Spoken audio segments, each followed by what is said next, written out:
తాకట్టులో ఉన్న బంగారాన్ని విడిపించి ఆ రోజున్న మార్కెట్ ధర కట్టి మిగిలిన డబ్బును మీకు అందిస్తుంది ఎస్వీఎస్ గోల్డ్.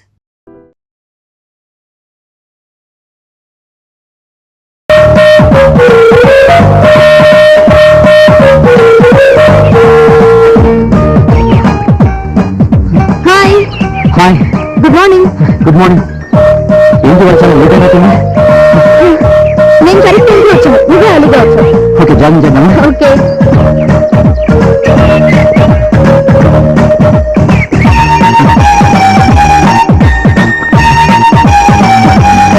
ఏంటి ఇవాళ మరీ గ్లామర్గా కనిపిస్తుంది.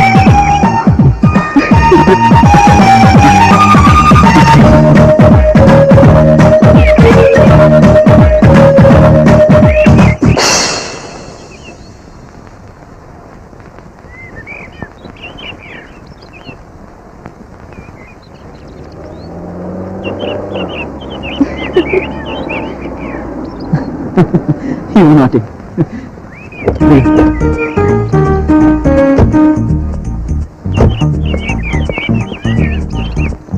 వేణు అంకుల్ ఏంటి ఊరున్నారు కదా, ఈరోజు ప్రోగ్రామ్ ఏంటి?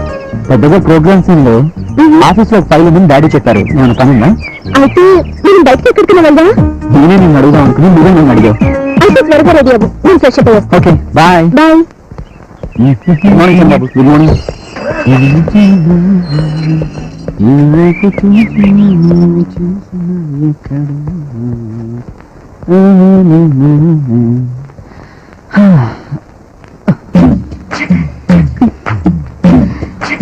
తెలిసేదా అమ్మగారు అమ్మగారు వెళ్ళినప్పుడు చిన్నబాబుని జాగ్రత్తగా చూసుకోవాలి అని చెప్తున్నారు. నన్ను నేను చూసుకుంటాను కానీ నువ్వు నీ పని చూసుకో. ఏదెప్పుడు చూడాలో ఏదెప్పుడు చూపించాలో నాకు బాగా తెలుసు బాబు. టేస్ట్ తాగుతావా? బలం వచ్చింది. నీకు కావాలంటే హార్లిక్స్ తాగు. నాకు టవల్ పట్టరా ఫస్ట్.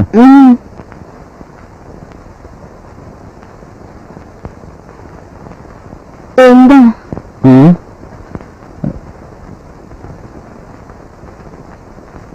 జై జై గణేశ జై కృప గణేశ జై గణేశ.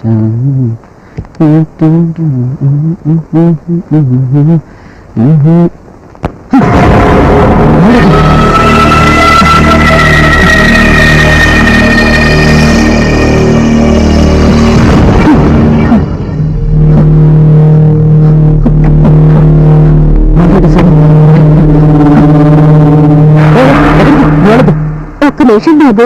వద్దని చెప్పాను కదా. బాత్రూమ్ క్లీన్ చేసి ఏం చేయదు. అయ్యో నా మాట వినండి, క్లీన్ చేసి ఒక నిమిషంలో ఇచ్చేస్తాను బాబు. అర్థం కదా నీకు?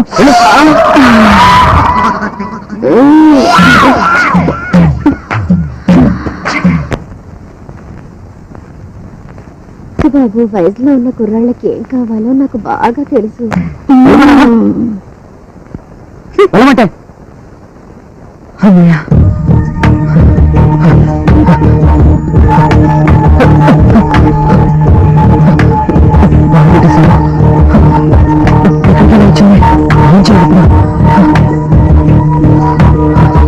ఏంటి బాబు ఏమి చేయకుండానే సెంటల్ పట్టేశాయి? వెళ్ళవమ్మా వెళ్ళు. ఎక్కడికి వెళ్ళమంటారు బాబు? పనవకుండా ముందు కాఫీ తీసుకోండి. కాఫీ వద్దు ఏం వద్దు వెళ్ళు.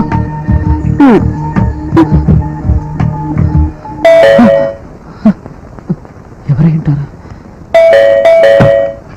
Good morning sir. आज का ताजा खबर టుడే హాట్ న్యూస్. జంట నగరాల ఇళ్లలో గుర్తు తెలియని సవాల్.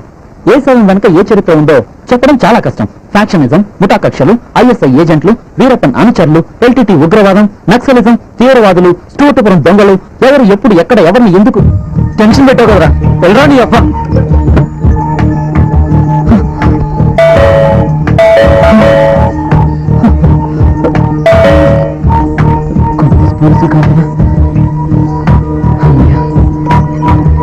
అమ్మయ్యా ఇంట్లోనే ఉన్నావా? మరి ఉన్నారా బాబు, నాకు అర్జెంట్. అదేంటి కూడా ఎటు ఇటు కదా మాత్రం వెళ్తున్నట్టున్నాడు. ఏ చంటి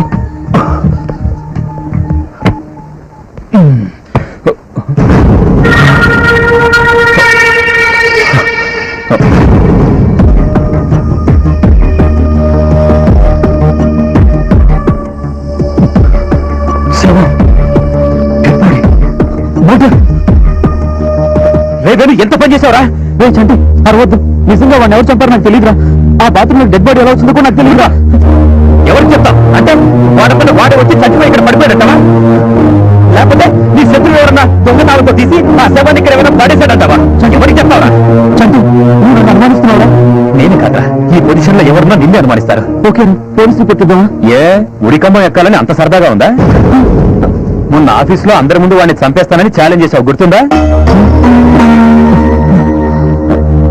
రాత్రంతా ఒంటరిగా ఇంట్లో ఉన్నా, బాత్రూమ్ లోనేమో డెడ్ బాడీ, ఇప్పుడేమో పోలీసులకు ఫోన్ చేస్తానంటున్నావు. ఈ కోర్టుకు సంబంధించిన 511 సెక్షన్లలో ఏ ఒక్కటి నిన్ను కాపాడలేదు. ఏం చేయాలో నువ్వే ఆలోచించుకో. నేను వెళ్తాను. ఎక్కడికి రా? వెళ్ళొద్దు. ఎక్కడికి వెళ్ళరా? బోల్డని పనులు నాకు అక్కడ. ఇటువంటి పరిస్థితుల్లో నేను ఒంటరిగా వదిలిపెట్టి నువ్వు ఎలా వెళ్తావురా?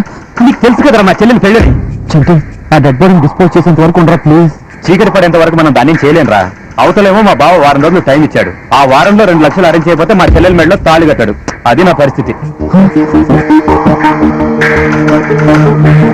ఏదో టైం బాగుండి మన సూసైడ్ అటెంప్ట్ మిస్ అయింది. ఈసారి అది రిపీట్ అవ్వకుండా చూసుకోవాల్సిన బాధ్యత నా మీద ఉంది. సూటిగా చెప్పకుండా నేను చెప్పింటాం. అదే నా ప్లేస్ లో నువ్వు ఉంటే ఏం చేస్తావురా? ఓకే అర్జెంట్ గా ఇప్పుడు ఎంత డబ్బు ఉంటే అడ్జస్ట్ చేసుకోగలవు చెప్పు. అట్లీస్ట్ ఇప్పుడు 1 లక్ష ఇచ్చినా మా బావ కూల్ అవుతాడు. ఆ తర్వాత నా తిప్పలేవో నేను పడతానులే. ఓకేరా నీకు 1 లక్ష రూపాయలు నేను ఇస్తాను. బాడీ డిస్పోజ్ చేసేంత వరకు నాతోనే ఉంది. ఖచ్చితంగా తోడుంటాను. ఇలాంటి పరిస్థితుల్లో నీ దగ్గర డబ్బులు తీసుకోవడం నాకు కూడా ఇబ్బందికరంగానే ఉంది. కానీ ఏం చేస్తాం, తప్పట్లేదు. 1 లక్ష రూపాయలు ఇస్తానని మాట ఇచ్చాను కదా, తప్పకుండా ఇస్తాను. థ్యాంక్స్ రా. ముందు మనం ఆ బాడీని ఎలాగైనా డిస్పోజ్ చేయాలి. కానీ పగలైతే అంత సేఫ్ కాదు. చీకటి పడిన తర్వాత మనం దాన్ని బయటికి తీసుకెళ్దాం. అప్పటి వరకు మనం ఆ బాడీ కుళ్ళిపోకుండా ఎలాగోలాగా జాగ్రత్త చేయాలరా. అంటే బాడీని ఫ్రిడ్జ్ లో పెడదామంటారా? No other way.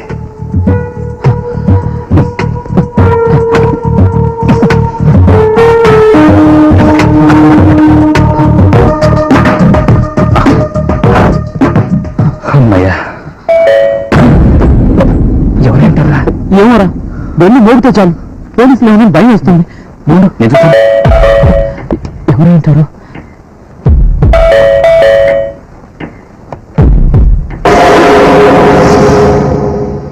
హాయ్ చంటి. హాయ్. ఏంటి పొద్దున ఇక్కడికి వచ్చావు? పనిలేక? నువ్వేంటి పొద్దునే? పనుంది. అబ్బో నాకు తెలియదులే. రెడీ కాలేదా? అమ్మో అది. సరే సరే త్వరగా రెడీ అయ్యరా, బయటకు వెళ్ళి బ్రేక్ఫాస్ట్ చేద్దాం. అమ్మో నాకు కొంచెం పర్సనల్ పని, నువ్వు వెళ్ళిన తర్వాత వస్తా. ఇట్స్ ఓకే బాబా, నీ వర్క్ ఫినిష్ అయ్యేంత వరకు వెయిట్ చేస్తా. ఇప్పుడు ఏం కావాలి నీకు? వాటర్. ఫ్రిడ్జ్ లో నీళ్లు లేవు, ఇది దాగు.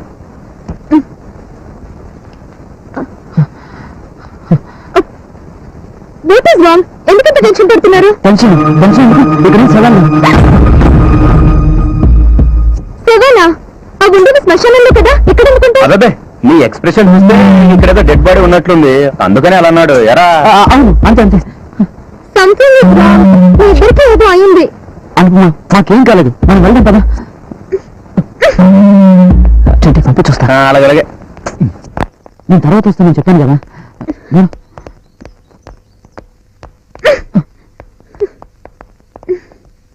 ఎంత హ్యాపీ మూడ్ లో వచ్చానో అంత డిసప్పాయింట్ చేశావు. అదే నా తప్పు కాదనుకుమా, ప్లీజ్ అర్థం చేసుకో. ఇప్పుడు నాతో వస్తున్నావా లేదా? అనుకుమా విసిగించుకో. వెళ్ళు.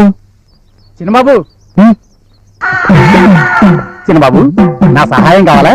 Can I help you? మీ శాలరీతో బతికేవాడిని, మీ ఇంటితో పాటు మిమ్మల్ని కూడా జాగ్రత్తగా చూసుకోవాల్సిన వాచ్మెన్ పోస్ట్ లో ఉన్నవాడిని. చెప్పండి ఏం చేయమంటారు? లోపలికి వెళ్ళి ఫ్రిడ్జ్ లో 4 బాటిల్స్ నీళ్లు పెట్టరా. Okay madam. ఆగు, నువ్వు వాచ్మెన్, ఇంటికి కాపలా కావాల్సిన వాడు. That's all. నో సార్, ఈ ఇంటికి కాబోయే కోడలు ఈ మేడం. ఈ మేడం చెప్పిన పని చేయడం నా బాధ్యత. లోపలికి వెళ్ళి ఫ్రిడ్జ్ లో నీళ్లు పెట్టొస్తాను. వాచ్మెన్, నీ పని నువ్వు చూసుకో. ఇంకొక అడుగు ముందుకేసామంటే మెడబట్టుకుని బయటికి గంటేస్తాను. అలాగే సార్. నేను ఇప్పుడు ఇతను ఏమన్నాడని అంత సీరియస్ అవుతున్నా? ఐఎమ్ సారీ అనుకుమా, వెళ్ళు ప్లీజ్ లీవ్ మీ అలోన్. వెళ్ళు, ముందు వెళ్ళాను. వెళ్ళు. అమ్మయ్యా.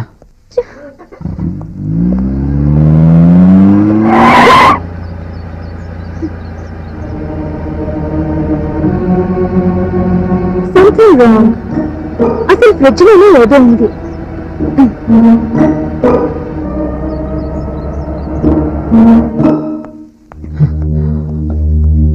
అరే చంటి, నాకు తెలిసి నేను ఎవరికి అన్యాయం చేయలేదురా. కానీ దేవుడు ఎందుకు నన్ను ఇలా పరీక్ష పెడుతున్నా నాకే అర్థం కావట్లేదురా. ఖచ్చితంగా ఏదో పాపం చేసే ఉంటాం, లేకపోతే ఎందుకురా దేవుడు నీకు ఇంత శిక్ష విధిస్తాడు? అనుకున్నా మళ్ళీ ఎందుకు వచ్చావు? నీ సంగతి ఏంటో తేల్చేద్దామని. అనుకో వద్దు. రే చంటి చెప్పవేంట్రా? వేరే ఫ్రిడ్జ్ కేమైంది? షాక్ కొడుతున్నాను. ఏంటి అంత అనుమానంగా చూస్తున్నావు? కావాలంటే తీసి చూసుకో. రే చంటి ఏం మాట్లాడుతున్నావు? మరేంటి? ఓకే ఓకే, అనుకో ఆగు. ఇప్పుడు షాక్ కొట్టదుగా.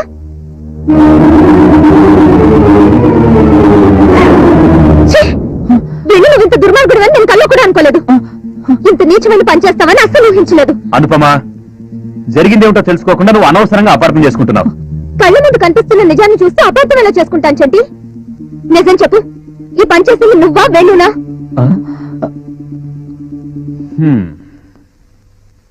ఓకే అను, మొత్తం చెప్పేస్తాను. మార్నింగ్ జాగింగ్ నుంచి వచ్చిన తర్వాత బాత్రూంలోకి వెళ్ళాను. ఈ ఘోరాన్ని చూశాను. ఏం చేయాలని ఆలోచిస్తుండగా మన చంటి వచ్చాడు. డిస్పోజ్ చేసేద్దాం డిసైడ్ అయ్యాం. డే టైం అయితే బాగోదని చెప్పేసి నైట్ టైం చేయాలని నిర్ణయించుకున్నాం. ఈ లోపల బాత్రూమ్ ఉంటే పాడైపోతుందని చెప్పి తీసుకొచ్చి ఫ్రిడ్జ్ లో పెట్టాం. చంటి చెప్పనిరా నన్ను ఇంకా. ఈ విషయంలో చంటి ఇన్వాల్వ్మెంట్ గానీ నా తప్పు గానీ ఎటువంటిది లేదు.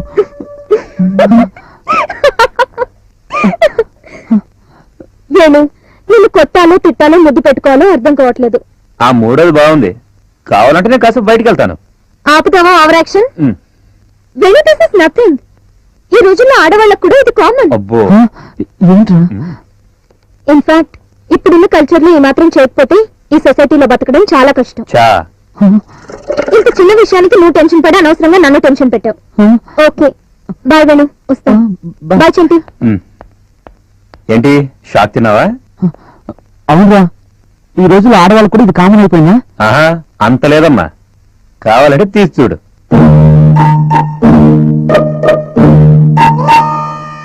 సవ్వేదిరా.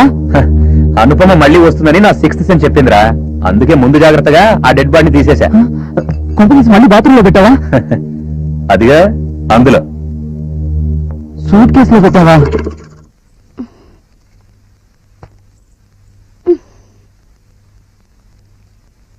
ప్రేమ అనేది భయపెట్టి పొందేది కాదురా. ఇక్కడి నుంచి రావాలి.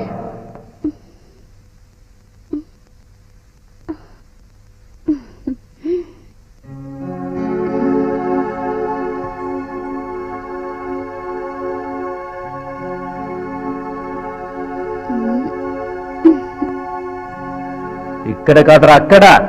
ఇదిగో మళ్ళీ ఏమైనా తేడా వచ్చిందో ఈ చంటిగారి సంగతి తెలిసింది కదా. థ్యాంక్స్ నీలిమ గారు. ఇంతవరకు నా జీవితంలో నన్ను డిసప్పాయింట్ చేసిన వారే ఉన్నారు. కానీ నేను చేస్తున్న పొరపాటును తెలియచెప్పింది మీరే. మీలాంటి మంచి ఫ్రెండ్ నాకు లైఫ్ లాంగ్ అవసరం. Anyhow, once again thanks. Okay Bye. Bye.